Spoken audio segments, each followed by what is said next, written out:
बिस्मिल्लाहिर्रहमानिर्रहीम। अस्सलाम वालेकुम स्टूडेंट्स। अच्छा, अपने आज के इस लेक्चर के अंदर हम लोग जिस टॉपिक को डिस्कस करने वाले हैं that is basically cause and effect. ठीक है, कॉज एंड इफेक्ट की जो इनिशियल बेस है हमने वो अपने प्रीवियस लेक्चर के अंदर पढ़ चुके हैं।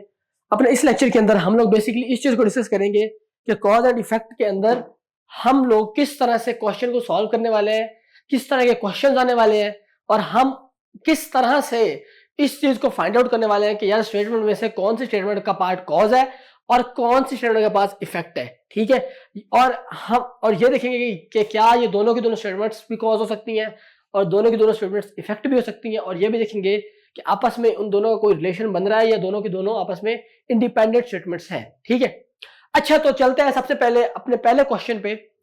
अच्छा, मैंने ना इसमें आपकी जितनी भी ऑल पॉसिबल केसेस बन सकते हैं ना जो आपके पास ऑप्शंस में आ सकते हैं, मैंने उन सब के अकॉर्डिंगली एक एक उनको ऑप्शन को एज अ करेक्ट ऑप्शन बनाया है ताकि हम उसी के अकॉर्डिंग देखें कि यार किस तरह के क्वेश्चंस आते हैं, उसके अकॉर्डिंगली हम लोग अपनी प्रेप कर पाए, हमें पता हो कि यार किस तरह से हमने तैयारी करनी है। ठीक है, अच्छा चलते हैं हमारे क्वेश्चन नंबर 1 पे।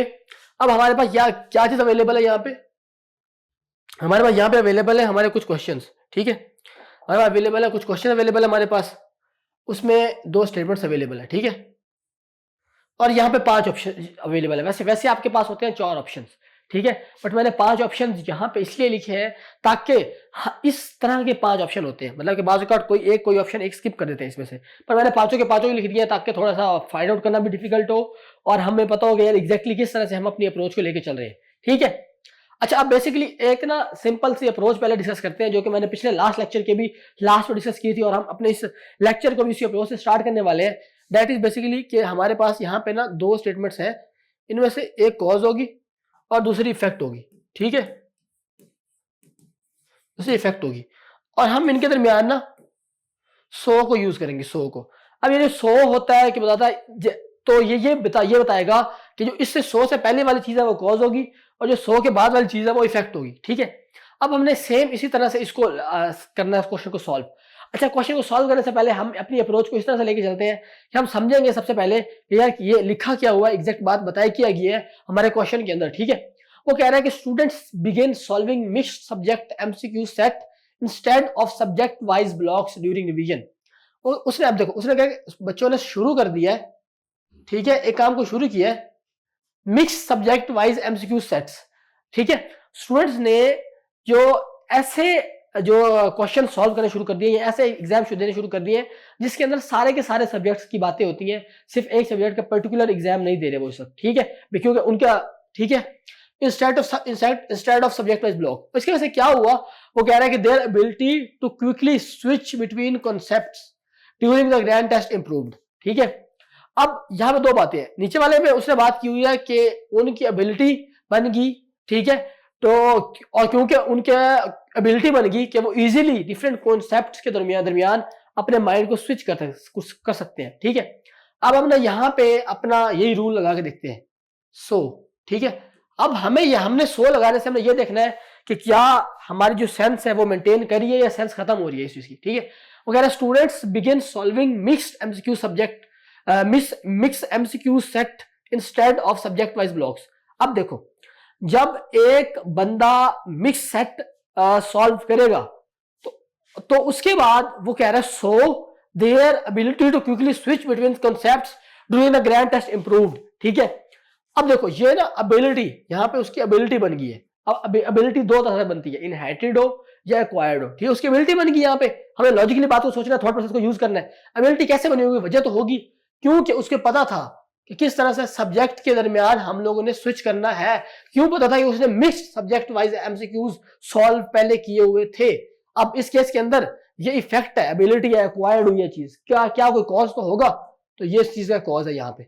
ठीक है, तो अब इस तरह से अगर हम देखें तो जो हमारा पहला ऑप्शन है, ये पहले वाला कॉज है और बाकी दूसरे 2 इफेक्ट है, बाकी वाला इफेक्ट है, ये इस तरह से बना है क्योंकि ये इफेक्ट है, ये एबिलिटी हुई, उसके रिजल्ट में ये चीज प्रोड्यूस हुई है। ठीक है, अब चलते हैं हम अपने अगले क्वेश्चन की तरफ, दैट इज क्वेश्चन नंबर 2। ठीक है, क्वेश्चन नंबर 2 के अंदर स्टूडेंट कहता है कि students significantly increase their daily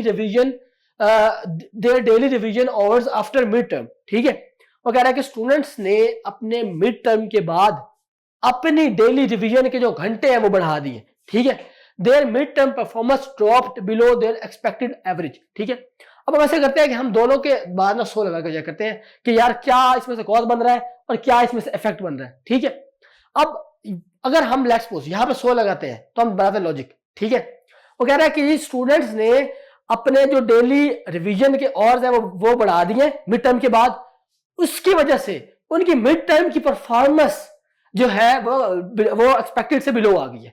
अब ऐसा तो नहीं हो सकता ना, ये चीज पहले हुई है और ये चीज बाद में हुई है। देखो ना आप, जो मिड टर्म तो ये मिड टर्म के बाद हुई, आफ्टर हुई है। ठीक है, तो अब ये और उसके बाद क्या, और अगर आपकी डेली रिवीजन आवर्स बढ़ जाए तो उसकी वजह से आपकी एक्यूरेसी, आपके मार्क्स बढ़ने चाहिए, कम तो नहीं होने चाहिए। बट अगर पहले बच्चों के मिड टर्म में नंबर कम आए होंगे, उस वजह से वो अपने डेली आवर्स बढ़ा सकते हैं, क्योंकि आइंदा जाके उनके अच्छे नंबर आएंगे। ठीक है, तो इस केस के अंदर जो हमारे पास कॉज है that is statement number second, और जो उसकी वजह से इफेक्ट हुआ दैट इज फर्स्ट स्टेटमेंट। ठीक है, अच्छा, तो इस केस के अंदर हमारा करेक्ट ऑप्शन होगा beta. Beta is our correct option in that case. Okay, अब चलते हैं हम अपने अगले क्वेश्चन पे।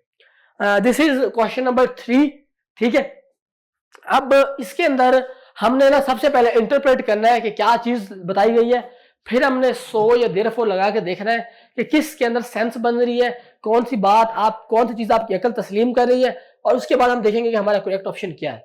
ठीक है, वो कह रहा है कि students begin maintaining structure daily study planner.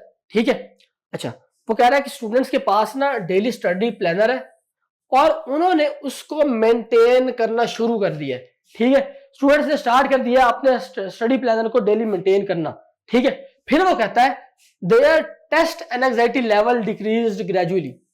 ठीक है, अब ऊपर स्टडी प्लानर मेंटेन हो रहा है, नीचे एंजाइटी कम हो रही है। ठीक है, अब आपको अब यहां पे हम देखते हैं कि यार ये चीज कॉज है या इफेक्ट है। ठीक है, अब एक यहां पे देखो, अगर यहां पे अगर लॉजिक सोचे कि यार स्टूडेंट्स की एंजाइटी लेवल कम हो गई है, तो आपको क्या लगता है कि क्यों कम, कोई वजह तो होगी ना उसके पीछे। ठीक है, तो ये स्टेटमेंट से हमें अंदाजा लग रहा है पढ़ के कि यार ये हमें इफेक्ट लग रहा है। ठीक है, ऊपर वाला देखते हैं, students began maintaining structured daily study planner. ठीक है, स्टूडेंट्स ने स्टार्ट कर दिया है अपना स्टडी प्लानर मेंटेन करना। ठीक है, सबसे पहले किसी ने उनसे स्टडी प्लानर बनवाया होगा, उसके बाद ही वो मेंटेन कर पा रहे हैं। ठीक है, तो हो सकता है कि ये कॉज हो सकता है, इफेक्ट हो, बट जब वो स्टार्ट कर दिया है मेंटेन करना, तो मैं समझता हूं कि यार ये चीज इफेक्ट है। ठीक है, किस तरह से कि यार कि कोई चीज इसका पॉजिटिव एजेंट होगा, किसी ने समझाया होगा, किसी ने गाइड होगा किस तरह से इसको डील करना है। एग्जांपल लेते हैं, मैंने ये जो क्वेश्चन बनाया है वो हमारे मेंटर की मेंटोरशिप से बनाया है। ठीक है, अच्छा, हमारी मेंटोरशिप में ऐसे क्या होता है कि वहां पे ये होता है कि जो स्टूडेंट्स को जब 1-on-1 मेंटोरशिप मिलती है तो उनका एंजाइटी लेवल भी कम होता है, उनके 1-on-1 मेंटोर्स उनकी हेल्प आउट करते हैं उनका स्टडी प्लानर बनाने में। तो इस केस के अंदर जो ये चीज है ये इनकी कॉमन कॉज है। ठीक है, तो और ये दोनों के दोनों उसके इफेक्ट्स हैं, तो पहले और दूसरी स्टेटमेंट के एक कॉमन कॉज है जो कि ये है। तो हमारा इस केस के अंदर जो करेक्ट ऑप्शन है दैट इज चार्ली, ये हमारा करेक्ट ऑप्शन है। अच्छा, 95% केस के अंदर ना, 95% केस के अंदर आपके पास इन दोनों में से कोई ना कोई ऑप्शन सही होगा। सिर्फ ये एक नीचे वाला केस है जिसके अंदर हमारा चार्ली ऑप्शन सही होता है, ये बहुत कम आता है। सिर्फ डिस्कस करने के लिए हमने इसको यहाँ पे लिखा था, मैंने इस तरह से बनाने की कोशिश की, बट 95% केस के अंदर जो मोस्टली पॉसिबल क्वेश्चन आए हुए हैं उनके अंदर इन दोनों में से कोई ना कोई होता है, क्योंकि वो थोड़ा इजी है। यहाँ पे थोड़ा सा माइंड सेट आपको ज्यादा शार्प करना पड़ता है इस चीज को रूल आउट करने के लिए क्या कॉज है और क्या इफेक्ट है। ठीक है, अब चलते हैं हम अगली चीज पे। ठीक है, वो कहता है कि students biology accuracy improved after focusing on diagrams. ठीक है, तो वो कहता है कि स्टूडेंट्स की जो बायो की एक्यूरेसी है ना वो डायग्राम्स पे फोकस करने के बाद इंक्रीज हो चुकी है। ठीक है, फिर वो मुझे कहता है कि their academy the academy expanded its marketing budget for social media promotion. ठीक है, अब दोनों बातों का आपस में कोई रिलेशन नहीं लग रहा हमें यहाँ पे यार कि क्या दोनों बातों का आपस में ताल्लुक है। ठीक है, इसका मतलब भाई दोनों बातें हैं आपस में इंडिपेंडेंट।